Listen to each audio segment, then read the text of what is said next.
R.R. Martin's book series, A Song of Ice and Fire, and its HBO adaptation by David Benioff and D.B. Weiss, is one of the reigning properties in the current zeitgeist, regularly drawing millions to its stories of the movers and shakers of the mythical land of Westeros, a setting for so much death.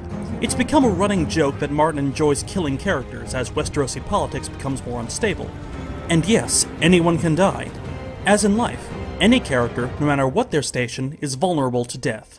It would seem that Martin was moved by the late medieval motif of the Danse Macabre, where king and commoner alike dance the dance of death. In fact, most of Game of Thrones is drawn from medieval history.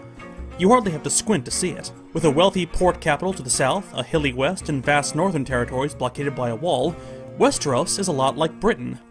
And it's no secret that Martin based his Song of Ice and Fire on the British War of the Roses, the Cousins' War, driven by the ambitions and entitlements of multiple great houses: York, Lancaster, Plantagenet, Tudor, Stark, Lannister, Targaryen, Tyrell.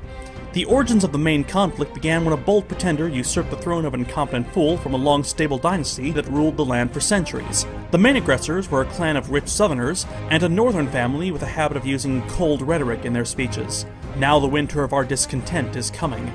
There was a queen, more powerful than her king, who engineered many of the conflict's events. Cersei Lannister has plenty in common with Margaret of Anjou, the slippery French bride of the mad King Henry VI. Robb Stark, son of a slain duke with his head on a pike, handsome and undefeated in battle who jeopardized his reign with impulsive marriage, bears a resemblance to a young Edward IV. Robert Baratheon, fat, lazy, and lecherous with his warrior days long behind him, bears a resemblance to an old Edward IV. No Kingslayer, but a Kingmaker in Richard Neville, Earl of Warwick, whose deep pockets and vast connections make it easy to liken him to Peter Baelish, or even Lord Walder Frey. Like the princes in the Tower, Richard and Edward, Bran and Rickon Stark were similarly held hostage in Winterfell.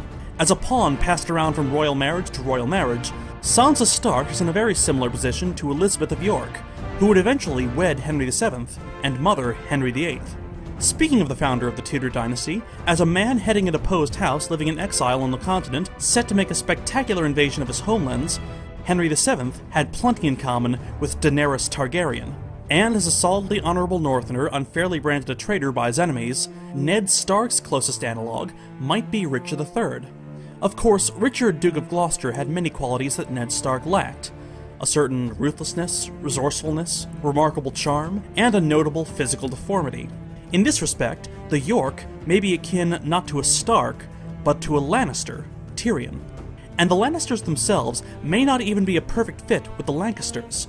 With their powerful Machiavellian patriarch, libertine son, and incestuous siblings, the Lannisters may be less Lancaster than Borgia. The Greyjoys may be equal parts Irish, Manx, and Viking, and the Targaryens could be Plantagenets, or the Norman conquerors, or even the remnants of the Roman Empire, in the Byzantines to the east, or the Catholic Church in the west. A Song of Ice and Fire is a very soft adaptation of actual history, merging many factions and many figures, beyond the War of the Roses, and beyond Britain. Here Joan of Arc, there Robin Hood and his merry men. Here Ragnar Lodbrok, there William Wallace. Here Hadrian's Wall, there the Court of Love at Poitiers. In the west, the kings of England, France, Germany, and Spain.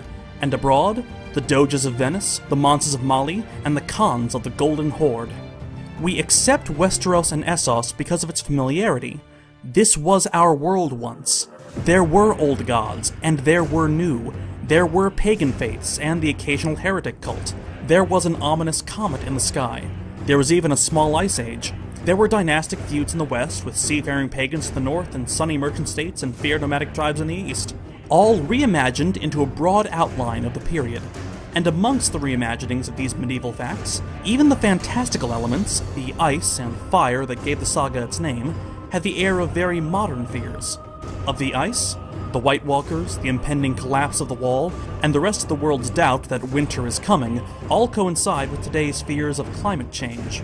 And of fire, those dragons owned by Daenerys Targaryen invoke the same fear that nuclear weapons did in our parents, and may still in our children. So what in seven hells does this all mean? Why look to history through the prism of fantasy?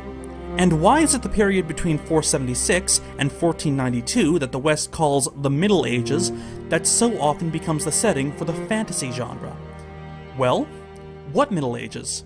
Medieval scholar, semiotician, and historical novelist Umberto Eco, in his 1986 essay Dreaming of the Middle Ages, argued that the era has been used and reused to fit the needs of the zeitgeist, in a cycle that began pretty much immediately after the era ended, an aesthetic called neo-medievalism. Eco catalogued 10 little Middle Ages, each a manifestation of medieval thinking in modern thought. The Middle Ages as pretext, a setting in which to place modern characters in historical events. The Middle Ages as ironical revisitation, the place of parody and satire. The Middle Ages as the age of barbarism, a place for tales of brutality and strength. The Middle Ages as romanticism, stormy castles, damsels in distress, and dragons in caves. The Middle Ages as philosopha perennis, the structuralists, the belief in a vast hierarchy of interlocking systems, medieval belief informing modern belief. The Middle Ages of national identities, the era as the formation of the ideal nation before the corruption of the modern era. The Middle Ages of decadentism, the age of beauty and extravagance. The Middle Ages of philological reconstruction, of history, scholarship, and science. The Middle Ages of tradition, anti-scientific by default, the belief that Masonry or the Rosicrucians or the Templars ran the world, and continue to do so. And finally, the Middle Ages of the expectation of the millennium, the apocalyptic sense that revelation is upon us. Game of Thrones has elements of all these little Middle Ages, including and especially their most common denominator, the era's relation to the modern world. Eco writes, "The Middle Ages are a mirror for the present. We find there the roots of our problems, of our anguish, of our crises. Like in that time, we have irreparable division between rich and poor. There are tensions between city and country. We still have the medieval institutions of the university, the bank, the church, and the state, repatched and rebuilt in the past centuries. We want romance and barbarism and decadence, and we all fear the sudden ending of the world. But we know with our postmodern anti-meta-narrative sensibility that our reality can't be expressed in simple narratives. And so George R.R. Martin gives us the gift of complexity. No more great quests or monstrous foes, no pure damsels or shining knights. The quests have ulterior motives, the monsters have inner pain, the damsels can fend for themselves, and the knights only shine because they want you to think they do. A Song of Ice and Fire's success comes from its foothold not in fantasy or romance, but history. Because history is not romantic. History is the story of chaos, of people, powerful and powerless, each with their own agendas and biases, clashing and embracing in a massive chemical reaction that forms all of society. And yes, likable characters, beacons of hope, can die before their time, or they live and fall prey to the systems they tried to reform. And as the good fall, the bad escape justice, or get endings unfit for the crimes they committed. Tragedies happen in an instant, shocking in the moment, but in hindsight, a painful inevitability. It is in the study of that chaos, with the luxury of seeing it in far Westeros, divorced from our own world, that we hope to understand and brace ourselves for the pain of this neo-medieval world. Perhaps that is why Game of Thrones resonates. Not with escapism and a comforting narrative where evil is vanquished and good triumphant, but with harsh honesty and plausible chaos. This self-conscious evaluation of our past rings true in our anxious age. As romanticism fades and brutal reality encroaches with the foundations starting to crack, we all take part in the Danse Macabre.